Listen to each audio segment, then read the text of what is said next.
የህይወቴ ምስቅልቅል የጀመረው ገና የ23 ዓመት ልጅ እያለሁ ነው ትለናለች ሰላም።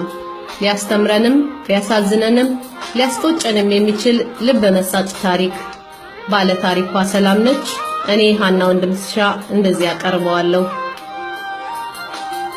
ተወልጄ ያደኩት እዚሁ አዲስ አበባ ውስጥ ነው። ለቤተሰቦቼ ብቸኛ ልጅ ነኝ። እናቴም ሆነ አባቴ ከኔ ውጪ ሌላ ልጅ የላቸውም። አባቴ በአንድ መስሪያ ቤት ተቀጥሮ የሚያገኘው ገንዘብ መተዳደሪያችን ነው። ለቤተሰቦቼ ለየት ያለ ፍቅር አለኝ፣ እነሱም እንደዚያው።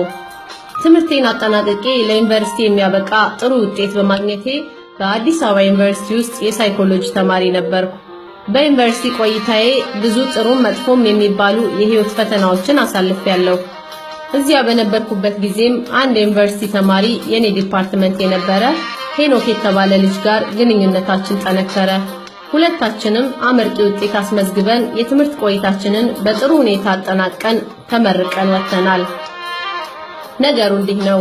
ሄኖክ ተወልዶ ያደገው ደብረ ዘይት ከተማ ሲሆን ለቤተሰቦቹም ሶስተኛ ልጅ ነው። እንደኔ በዝቅተኛ የኑሮ ደረጃ ሳይሆን ያደገው በጣም በጥሩ ሁኔታ ላይ ባሉ ሀብታም ቤተሰቦቹ አማካኝነት ነው። ብቻ የሁለታችን ትውውቅ እያደገ መጣና ሳንተያይ መዋልም ሆነ ማደር የማንችልበት ደረጃ ላይ ደረስን። እንደ አጋጣሚ ሆኖ እኔም በአንድ ጥሩ ኤንጂኦ ውስጥ ተቀጥሬ በጥሩ ደሞዝ እሰራለሁ። አቅም የሚችለውን ሁሉ ለቤተሰቦች አደርጋለሁ። አንድ ቀን ግን የህይወት መንገዴን ለመቀየር ሄኖክ ጋር ጎጆ ቀልሰን ለመኖር አሰብን። ለቤተሰቦቼም አወራኋቸው። በፍጹም ያልጠበቅኩትን መልስ ከአባቴ ያገኘው። መቼም ቢሆን ከነሱ ተለይቼ መኖር እንደሌለብኝና እነሱን መጦር እንዳለብኝ አባቴ አምርሮ ነገረኝ። ነገሩን በተረጋጋ መንፈስ ላስረዳው ሞከርኩ። እናቴ ሐሳቤን ብትረዳኝም አባቴ ግን አሻፈረኝ አለ። ሁኔታውን ለሄኖክ አስረዳሁት። እሱም የአባቴን ሐሳብ አልተቀበለውም። ነገሩን ግን በትዕግስት መጠበቅ እንዳለብን አስረዳኝ።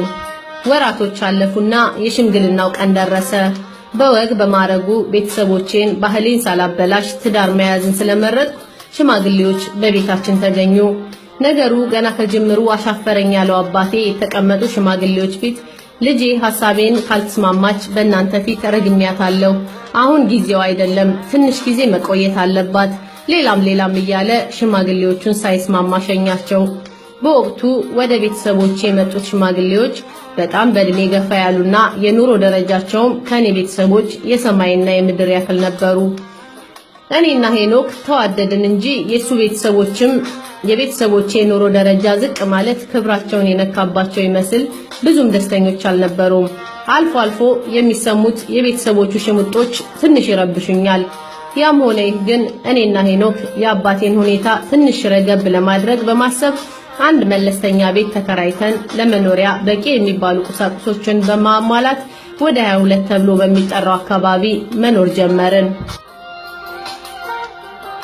እናቴ ከሚገባው በላይ ትረዳኛለች፣ የውስጤን ሁሉ ታውቃለች። አባቴም በሚሰራበት ቦታ የማታ ዳሪ በሚሆንበት ቀን ብቻ ከፍቅረኛ ሄኖክ ጋር አብሬው አድራለሁ። እርግጥ ነው እድሜ ለጋብቻ ለአቅመ አዳም ላይ ስለደረስኩ ቢሆንም በጣም የምወደውን አባቴን እሺ ምላሽ እስከማገኝ ብዬ መታገስን መረጥኩ። ታዲያ ይህ ሁሉ ሲሆን የሚረዳኝ ሐሳቤን የሚቀበለኝ የወደፊት ባሌ የሚሆነውን ሄኖክን ስለሚያግዘኝ ብቻ ነው። ሕይወታችን በደስታ ማሳለፍ ጀመርን። 2 ዓመት አሳለፍን። ይህ ሲሆን ታዲያ እነዚያ ባለሀብት ቤተሰቦቹን ሽሙጥና ሽሙርችዬ ማለት ነው። እውነት ነው፣ ቤተሰቦቹ በዘርዘር የወረሱት ሀብት በድሎት የሚኖሩበት ቅንጦት ናቸው። ታዲያ ልጃቸው ሄኖክ ከእንደኔ አይነቷ ደሃ ቤተሰብ ከተወለደች ሴት ጋር እንድትኖር አይፈልጉም። ሄኖክ ግን አልተሸነፈላቸውም። እጅግ በጣም ፍቅርና ጥሩ ልብ ያለው ጠንካራ ወንድ ነው። እንዲያውም በድህነት ያገኛት የኔ ማንነት ያሸነፈው ይመስላል። ሄኖክ ብዙ ነገሮችን ችሎ አባቴን ሳያስከፋ ሐሳቡን ታግሶ አብሮኝ የሚኖር ውድ ፍቅረኛዬ ነው። ደስ የሚል ህይወት እናሳልፋለን። ሁለታችንም ጥሩ የሚባል ስራ አለን። ከስራ ሰዓታችን ውጪ የምናሳልፈው ጣፋጭ ህይወት ልቤን ያድስልኛል። አሁን ግን ቆርጬ ተነስቻለሁ። አባቴ ሐሳቤን እንዲስማማ በዘመድ አዝማድ ፊት ሁሌም ከጎናቸው እንዳለው ግን ቃል ገብቼላቸው በትዳር ህይወት ላይ መኖር እንዳለብኝ ለአባቴ ለማግባባት ወሰንኩ። እንዲስማማም አደረኩት። በቃ ዘለልኩ። ደስታዬ ከመጠን በላይ ሆነ። የሰርጌን ቀን በጉጉት መጠበቅ ጀመርኩ። ሄኖክም እንደዛው። አልፎ አልፎ በቤታችን ቁጭ ስንል አንጎራጎርለታለሁ። ስለወደፊት ልጆቻችን እያሰብን ደስታችን እጥፍ ድርብ ነው። በመልካም ነገሮች ሁሉ የሚስማማው ፍቅረኛዬ የሰርጋችንን ቀን አፋጠነው። ቤተሰቦቼም ለፍተው በድህነት ያሳደጓትን ልጃቸውን ወግ ማድረግ ለማየት ጉጉታቸው ጨመረ። ለክብራቸው የሚጨነቁት የሄኖክ ቤተሰቦችም ሳይወዱ በግዳቸው የልጃቸውን ሐሳብ ተቀበሉ። በፕሮግራማችን ላይ ጣልቃ እየገቡ አቅማችን የማይችለውን የሰርግ ምርጫ ቢያቀርቡም እሱ ግን አልተስማማላቸውም ነበር። የእውነት እንደ ሄኖክ አይነት ባለ ሁሉም ይኖር ዘንድ እያልኩ እመኛለሁ። ብቻ ሁሉም እንደወጉ ባህሩ ተደርጎ የሰርጋችንን ቀን ደረሰ። በሰርጋችን ቀን የጠራናቸው በቂ የተባሉ እንግዶቻችን ፕሮግራማችንን ባዘጋጀንበት በግሎባል ሆቴል ተገኙልን። ነፍሴ እጥብ ድርብ በደስታ ተሞላች። የቤተሰቦቼ ማማር፣ የሰርጌ ድምቀት፣ የባለቤቴ በደስታ መፍለቅለቅ በቃ ቃል አጠረኝ። ደስታ በደስታ ያቺ ዕለት የኔና የሱ ብቻ እስከምትመስለኝ የሰርጋችንን ቀን በሰላም ተጠናቀቀ። ቤተሰቦቼን በየጊዜው እየጠይቃለሁ። ባለቤቴ ደግሞ የሚሰጣቸው ቦታ ወደር የለውም። በጣም ይወዱታል። እጅግ ትሁት ነው። እንዲያ እያልን ጊዜዎች ተቆጠሩ። የምንናፍቀው የቤታችን ድምቀት ምኞታችን ተሳካና እኔም አረገዝኩ። ብዙ የደስታ ጊዜዎችም አለፉ። ሕይወት ስትጣፍጥ ዘወትር አምላኬን አመሰግነዋለሁ። ጊዜው ይነጉዳል። 3 ወር፣ 6 ወር፣ 9 ወር እያለ እርግዝናዬም ገፋ። በዚህ መሃል ደስታቸው የጠፋባቸው የሄኖክ ቤተሰቦች የውሸት የደስታ ፊት ይዘው በቤታችን ተገኙ። ሲያዩኝ የልጅ ልጅ ከፊታቸው ቀርቧል። በቃ ከዚህ በኋላ ምንም እኔና እሱን የሚለይ ነገር እንደሌለ ተረዱ። የውሸት ሳቅ እየሳቁ በየደቂቃው በሚደወልላቸው ስልካቸው ስለ ሚሊዮኖች ገንዘብ እያወሩ ከተቀመጡበት ሳይነሱ ውለው ይሄዳሉ። አልፎ አልፎ የቤተሰቦቹ አጉል ቅንጦት የሚያሳፍረው ሄኖክ እኔን ብቻ እንዳልተፋበት አይኔን ያየኛል። አሁን እሱ የዘወትር ሐሳቡ በሆዴው ስላለችው ልጁና ስለኔ ብቻ ነው። 9ኛ ወር የወሊድ ጊዜም ተቃርቧል። ነገር ግን እነዚያ አንደፈርም ባይ ቤተሰቦቹ በሰበብ አስባቡ ወደ እነሱ በአባትህ ታሟል ድረስ ምክንያት እየጠሩት ይሄዳል። ዘወትር ግን ፍቅሬ ሐሳቡ ከዚህ ነው። እናቴ ግን ዘወትር አልተለየችኝም። አንድ ቀን በቤታችን ተቀምጠን ልጁን እያዳመጠ ሆዴን እያሻሸ በጉጉት ይጠበቃል። የተለመደው የቤተሰቦቹ የስልክ ጥሪ ይመጣል። ቶሎ ድረስ አባት ደክሟል፣ ሆስፒታል ገብቷል። በቃ ብዙ ምክንያቶችን ቀባጥረው በድንጋጤ ጠሩት። ፍቅሬ ሄኖክ መሄድን ሳይፈልግ ውስጡ ደስ ሳይለው አይኖቹን እያቀረሩ በሆዴ ያስኳትን ልጁን ስሞ ደርሼ እመለሳለሁ ብሎ በፍቅር አይኖቹ አይቶኝ እኔም ሰላም ግባ ብየው በመዋደድ ተለያየን። ለካ ሄንዬ ውዴ ማሪ ፍቅሬ የተለየኝ እስከ ወዲያኛው ደርሶ ላይ መለስ ነው።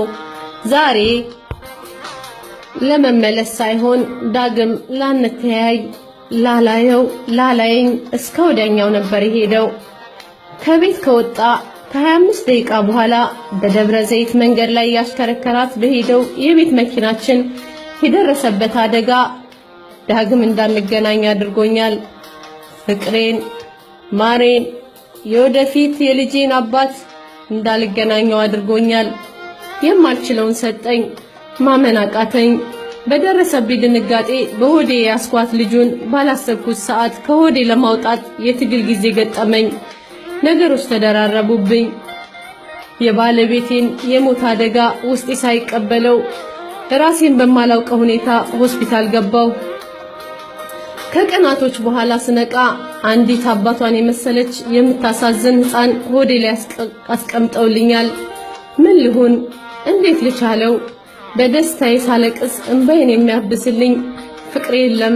ከንቱ ሆንኩ። ለ2 ቀናት ያክል ራሴን በማላውቀው ከሆስፒታል ውስጥ አልወጣሁም። የት ቀረብኝ ያልኩት ፍቅሬ ሞቱን እንኳን አልቅሼ ሳልቀብረው እዛው ከረምኩ። ሄኒ በልጁ ጨክኖ ቀረ። የዋህ አንደበቱ ድምፁ ከጠፋብኝ አሁን ይሄው 1ኛ ዓመቴን ይዣለሁ። ልጄ በእድልም 1 ዓመት ሆኗታል። ፍቅሬ ዘወትር አንተን አስባለሁ። አሁን እስኪመስለኝ ድረስ ሞትን አልቀበልም። አንድ ቀን ትመጣለህ እያልኩ ጠብቃለሁ። የማላገኘውን ቅዠት ቃዣለሁ። ልጅህ በእድልም እንደናፈካት አውቃለሁ። ፍቅሬ ያላንተ አያምርብኝም ጎዶሎ ሆኛለሁ። ሞትህ ሞት እስኪመስለኝ እስከዛው ረፍት እንዲያገኝ በአብርሃምና በይስሐቅ አጠገብ ትኖር ዘንድ ሁሌም እጸልያለሁ። አሜን።